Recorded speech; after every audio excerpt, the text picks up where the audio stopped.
Hello, and welcome to Jewish World Weekly on I-24 News. I'm Emily Francis. Every week, we're focusing on stories, issues, and personalities of Jewish interest here in Israel and throughout the diaspora, the global Jewish community. And we're starting with our top 5 items in the Jewish world, presented by our very own Nicole Zedek. Hi, Nicole. Thanks, Emily. Here are the top 5 items in the Jewish world this week. The United States Department for Homeland Security announced it will start looking at social media accounts of visa applicants for anti-Semitic activity. Visa applicants have had to include social media handles on applications ever since 2019, but these accounts will now be checked for any support of terror groups or online harassment and incitement against Jews. This comes amid several high-profile cases of international students facing deportation over alleged anti-Semitic activity. The Swedish Security Service accused Iran of using criminal gangs, including minors, to target Israeli and Jewish sites in Sweden. According to a CNN report, these gangs, including 2 rival groups, carried out attacks at Iran's request, including firing shots at the Israeli embassy in Stockholm. The report also says Iranian agents have used local gangs to plan attacks against Jewish sites across Europe, including a synagogue in Germany and a community center in Greece. Colombia has appointed an alleged fake rabbi as the nation's new director of religious affairs. Richard Gamboa Ben Eliezer has been shunned by Colombia's Jewish community due to his strong anti-Zionist stance, including calling Israel a neo-Nazi state. While they don't recognize him as a legitimate rabbi, as he was ordained in Florida's esoteric theological seminary, where you're able to buy a rabbinical degree, as well as a shaman or Celtic druid, and it only costs $150. Ben Eliezer also posted a picture on his LinkedIn showing his certificate from the so-called ceremony, which the Institute is offering on its website for only $700 and a 4,000-word thesis. A new report shows nearly $60 billion worth of possessions have been seized from Egyptian Jews in the 20th century.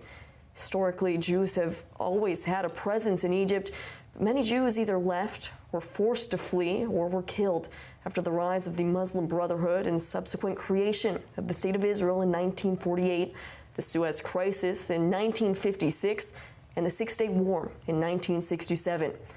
At its peak in the 19th century, close to 100,000 Jews lived in Egypt. Today, less than 5 Jews live there. And finally, Florida Gators' Todd Golden has become the first Jewish coach to win March Madness in 37 years. The former Maccabi Haifa player narrowly beat the Houston Cougars in the final game, where they faced Houston's Israeli-American shooting guard, Emmanuel Sharp. Golden also beat out fellow Jewish coaches John Shire and Bruce Pearl of Duke and Auburn universities, respectively. Now, those are your top 5 items in the Jewish world this week. Back to you, Emily. With a population of nearly 21 million, of which there are less than 3,000 Jews in Kazakhstan, the Central Asian mountainous country remains committed to honoring and validating Jewish history in education. A new report released by the Institute for Monitoring Peace and Cultural Tolerance in School Education, known as IMPACT-SE, has found that school curriculums and textbooks there describe Judaism as one of the world's foundational monotheistic religions, and also talks about how Jews contributed to global culture, science, as well as intellectual life. Joining us now with more is Marcus Sheff, the CEO of IMPACT-SE. Thank you for being here, and quite a robust study you're doing. Well, thank you. Yes, IMPACT-SE actually conducted 3 interviews with, 3 pieces of research in relation to the school curricula. Those in Azerbaijan, Uzbekistan, and Kazakhstan. We did them with the Ruderman Foundation, and we looked specifically at the portrayal of Israel and Jews in their textbooks, in their public curriculum.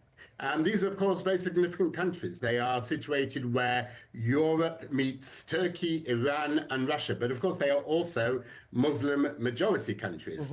And I do want to say, fascinatingly, that the results are more encouraging than research we are doing in some European countries.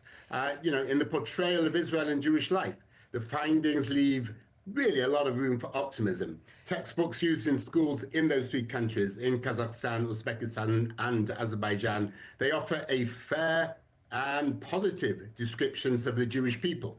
And, all three countries do take this huge pride in their ethnic and religious diversity. It's a central component of who they are, their civic identity. And as a result, their attitude towards Judaism and Jews is overwhelmingly respectful. Jews are regarded as an equal minority, a valued part of each country's social fabric. The Holocaust is covered by all three countries with varying degrees of depth, but it isn't overlooked. And all three countries take a markedly neutral and, really importantly, an accurate tone in addressing the Israel-Arab conflict. It's really so interesting. And you think about it, you go back, in history, there are thousands of years of history. I mean, the spice trade, the Bukharis, like that region goes back, they say, to the first exile, which is quite incredible. I mean, do you think there's a basis from the historical, perspective?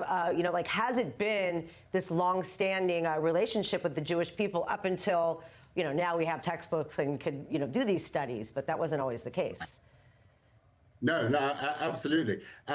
Talking to officials in all of these countries, the overwhelming feeling that I get is how surprised they are that we are surprised that they are teaching in this inclusive, in this peaceful, and in this tolerant way. Because for them, as they say to me very clearly, it is a way of life for them. These Jewish communities have always been a part of them, but in a wider sense, the idea of tolerance, the idea of peacemaking is part of their national identities. Of course, they are three separate countries. You can't entirely bundle them together.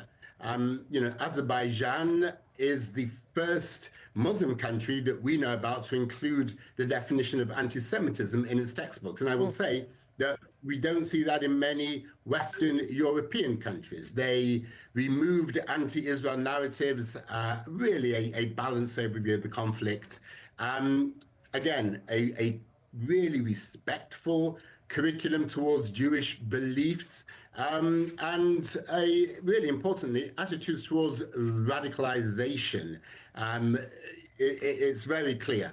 They do not want it in their school curriculum. No signs of radical ideas that we see in other places. And Uzbekistan and Kazakhstan, we can really get the same kind of ideas in relation to not wanting radical ideas in their curriculum. Uzbekistan actually has a very clear Jewish history curriculum, and a curriculum about Jews and their practices. So they talk about Orthodox, conservative reform. Wow. I'm not even it's sure incredible. that the Israeli curriculum is that accurate. So really, really, really important because of where they are strategically, these countries, because they are Muslim majority, and I think that they have a lot to teach to European countries. Well, and I think, and the world, we're looking, let's just not forget the United States. They're closing the Department of Education, Jewish history. The Holocaust is shut out of, main universities and campuses. So these guys should be, a model for the rest of the world. If only we could do something more about it. 100%, 100%. Yeah. Irish textbooks talked about Auschwitz as a prisoner of war camp, essentially trivializing it. Polish textbooks, we still find anti-Semitic narratives there. In each one of those, we do find positive material as well. But these European countries really can and should try harder. And I think the Central Asian countries, and as you say, in the United States as well, there is much to learn from them. Yeah, for sure. All right, thank you so much, Marcus Sheff, the CEO of IMPACT-SE. And finally, nice to do research on something that has something positive when we're used to anything but in the past year and a half. Much appreciated. Many don't realize that the wave of converso Jews fleeing the Inquisition landed on the shores of many Caribbean islands centuries ago. Today, there are Chabad centers in nearly every island, including the small island of St. Lucia. Joining us now from St. Lucia is Rabbi Avromy Super. Hello, and nice view behind you. Thank you. How are you? Doing well. Not a bad place to live and to be doing all your great work. I know you have experience traveling the world. What made you, set up shop in St. Lucia and, creating the first Jewish community center there? Right. So I've been to now over 30 countries across every continent, every inhabited continent, that is. We ended up here. There was a small Jewish community here, and they had requested permanent programming, and they had put in a request to different Chabad rabbis in the region, and we were the right people at the right time, and here you now are for 7 years. Wow, it's pretty incredible. I mean, is there a big Jewish community? I imagine there's a lot of, it's such a beautiful place. I imagine, expats, travelers, but is there a community there that's there all year round? Yeah, so there's people here all year round, but our community here is primarily focused on second homeowners. So there's a large group of Jewish people from the UK, Canada, the United States that own homes here, and they spend a significant portion of the year here, and they make up the bulk of our community. Wow, incredible. Let's talk about the plans for Passover. Tell us what you're going to do, and how do you get all the food? How do you get the good gefilte fish and the matzah meal and all of that stuff there? Everything's going to be brought in. Everything from scratch is going to be brought in from the States. And actually, the way that I'm preparing, and I think the best way to prepare, is making sure that every Jew on the island has matzah. And not only the Jews on our island, but we're helping arrange matzah for Jews on various other islands, from St. Vincent and the Grenadines to Trinidad and Tobago, and even you see in the picture there from Guyana. Wow, quite incredible. And then you also you went to Guyana. You did to fill in for the president's son. How did that come about? So actually interesting. So I always knew that the president, Jeanette Jagan Rosenberg, was Jewish. Her husband was the founding father of Guyana. And I'd always been fascinated with her and her story. And one day I decided, let's find out whether she has kids, because her kids are Jewish, obviously. And I asked a few of my contacts in Guyana whether or not they could connect me to him. And everyone said, no, we don't know him. He's not involved in the Jewish community. So I found out that he's a dentist in central Georgetown in Guyana. And I figured I'll take a box of matzah and my tefillin, and I'll walk to his dentist office. Worst case scenario, I'll have to make a dental appointment. And I walked in, and he was really, really happy to see me, and we've become very close. Oh, that is so incredible. I'm sure it's really meaningful, and to be there holding down the fort. Do you have any? I know that you have to work with the government. Are they open-minded, and the rest of the community in the island supportive? Are they curious? Have they gotten to know you? Yeah, so everyone here, the Caribbean's a very, very friendly place. People are lovely. We're very well accepted here in every country we go to, and the governments are assisting us. And they're very supportive of us, and Jewish life is thriving in the Caribbean. Amazing. All right. Thank you very much. And Chag Sameach, Nes here in Israel, Rabbi Avromy Super. Thank you. 40-year-old Raif Rashed, a member of Israel's Druze community, was serving up culinary treats in his food truck at the Nova Festival, surviving the October 7th terror onslaught. But his life forever changed, and now he's taking his artistic skills and flavors to new heights. Please welcome to our show Raif Rashed, joining us from New York City. Hello. Hey, how are you? I'm doing well, thank you. In my own home, we've switched places here. Let's start with not delving too much into the horrific experience of the massacre at the Nova Festival. What can you tell us? I mean, there were some, you were able at some point to use your phone to help, unfortunately, one of the hostages who is still there. What was that experience like for you, and how has it impacted you continually? Actually, he's still with me until now, and that day, the guy called Ron Bostatsky, he called his mom 10 o'clock, and he tell her, we are good, we are in the same place, and no worry, I'm gonna come back soon. And actually, he lied. Yeah. And that was the last call with his mom, and after that, what I realized is his mom sent me a picture from the Chabad and asked me if he were with me there, and then after 2 months, I understand he's just still in Gaza. Oh, it's got to be so difficult.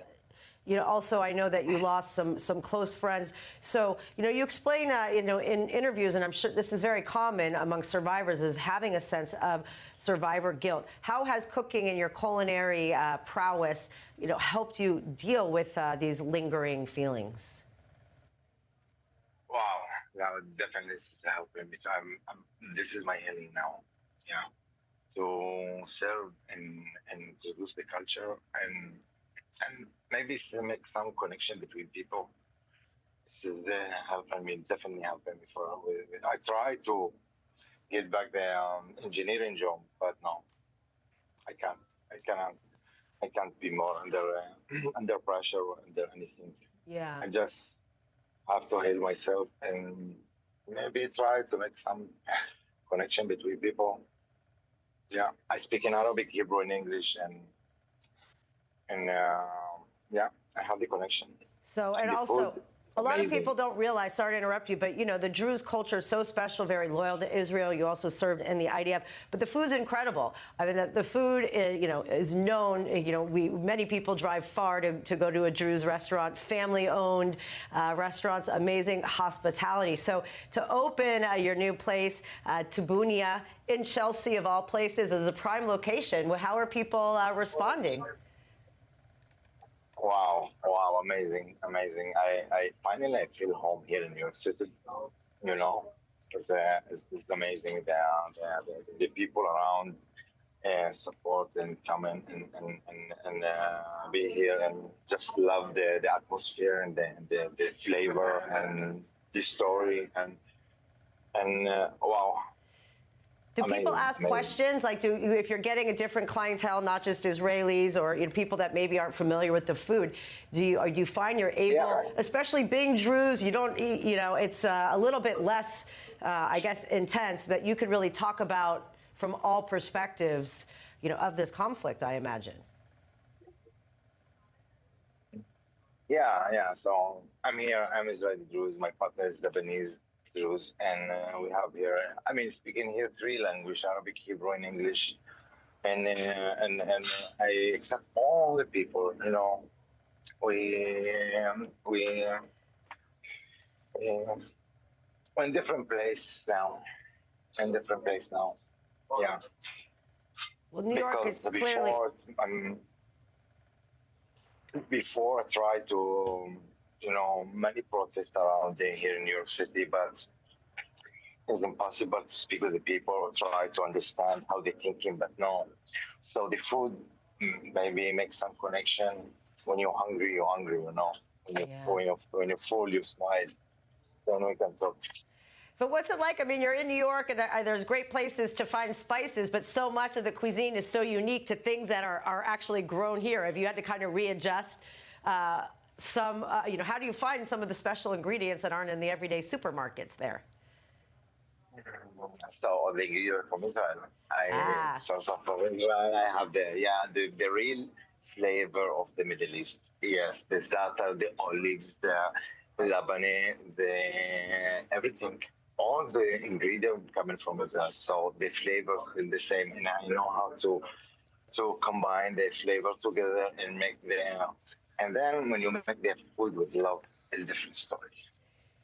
Absolutely incredible, and best of luck. Next time I'm in New York, I promise to come see you. Thank you very much, Raif.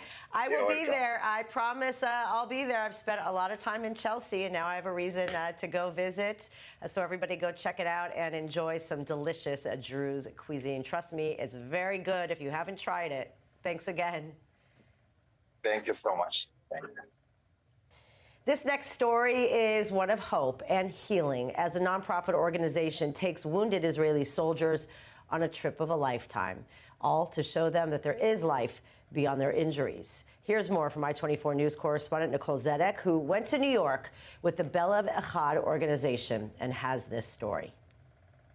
A very warm welcome in New York for a group of wounded Israeli soldiers who need some much-needed rest and recovery. הרגשה כיפית, אתה זוכה פה מאוד להכיר חבר'ה באמת, שאתה חי איתם במשך 10 ימים. אתם עושים דברים מטורפים שלא יצא לך לעשות ביום-יום, כמו לטוס בהליקופטר, או להיות בבניינים מטורפים, או לפגוש אנשים חשובים. Belev Echad, or One Heart in Hebrew, started 15 years ago as a way to bring soldiers to the United States and provide a break from their rehabilitation in Israel. Before October 7th, Belev Echad was helping restore soldiers to life. That was our mission. It was whatever that entailed. And after that, it has been saving soldiers' lives. Their mission shifted post-October 7th, and so did the demand. The organization went from helping 500 soldiers to helping 2,000, bringing in newly injured soldiers like Ori Maimon. He was injured near the Lebanon border on October 8th in a not often talked about reality of war, friendly fire. אני קולט שחייל פותח עליי זיק, רואה את המחסנית שלו נופלת, אני אומר, טוב, בטח הוא הולך עכשיו לראות איך שאני מתכופף, יש רעש של בום, משפשף אותי כדור פה על הראש. אני והחופל שלי ישבנו בתוך האוטו וצרחנו, חדל, אבל בגלל הכמות ירי שהייתה שם, אז כנראה שלא שמעו את זה. More than 500 bullets were fired at Ori and the driver sitting next to him. Ori was shot 5 times, 4 in the leg and 1 grazing his head. He underwent 6 operations, and that's when Belev Echad volunteers visited Ori for the first time in the hospital. When they're in the hospital, we actually have staff, wounded soldiers that go and visit different hospitals across Israel every single day, all the hospitals, and they meet the soldiers as soon as they're injured. של העמותה. It was a lot of fun having them come to me. It took me 4 months until I realized what they're actually doing, but today I liked it so much that today I volunteer for Belev Echad to go visit other wounded soldiers in the hospital, and I enjoy it very much. Ori's not only sharing his experience with injured soldiers, but also with donors in New York who help fund his recovery. Every diaspora Jew, we all feel a little guilty that we're not there, not doing more, and we should. But at least when you do things like this, it makes you feel like you're a little bit more connected and giving back the little we can do. So we should all be doing as much as we can. And I highly recommend everyone should get involved in Belev Echad. The name Belev Echad is actually one heart. Belev Echad means we are one with our soldiers. In other words, the American community here is one with our soldiers. I can tell you the people in New York and in America care deeply. And so do the doctors in the United States, who are providing new prosthetics to some of the soldiers. The level of care in Israel is superb. And these are techniques and approaches that are just a little bit different based on our experiences here. Part of that experience is that we have many individuals with limb loss in this country, more than in Israel. And all I'm trying to do is to lend our experience to help optimize these soldiers who deserve the best care. While Israel has some of the best doctors in the world, the United States has more experience in prosthetics, with nearly 2 million Americans using a prosthetic limb. A prosthetist in America, in order to be able to give a prosthetic, needs 8 years of training. In Israel, no training is required. You want to open up a laboratory, you can open up and you give a prosthetic. But Belev Echad and Dr. Omri Ayalon are trying to bridge the gap, with Israeli doctors flying to New York to gain more experience in the field. One of my main goals with this whole initiative is to create a completely self-sustaining system like this in Israel. Because obviously the goal is to be able to have all of these treatments and level of care in Israel. That's been my goal from day one. But the broader goal of Belev Echad is to have no more need for their help. Our vision at Belev Echad is to shut the organization down. We truly pray every day that we won't need any more wounded souls. That's our vision. That's what we work for every day. But until that happens, we're just going to have to do everything we can for our wounded soldiers. Providing healing and hope that you can continue to live with a life-changing injury. If you're a wounded soldier out there, know that there's help. Know that, when you look at our soldiers who've been with us for 15 years and you look back and see there's life. You're missing a leg, you're missing a hand, you can actually move on in life. In New York, Nicole Zedek for I-24 News. And that's all for this week's episode of Jewish World Weekly. Please head over to I-24 News' YouTube channel to catch up on this episode as well as previous episodes. Thank you so much for watching. I'm Emily Francis, and shalom from Tel Aviv.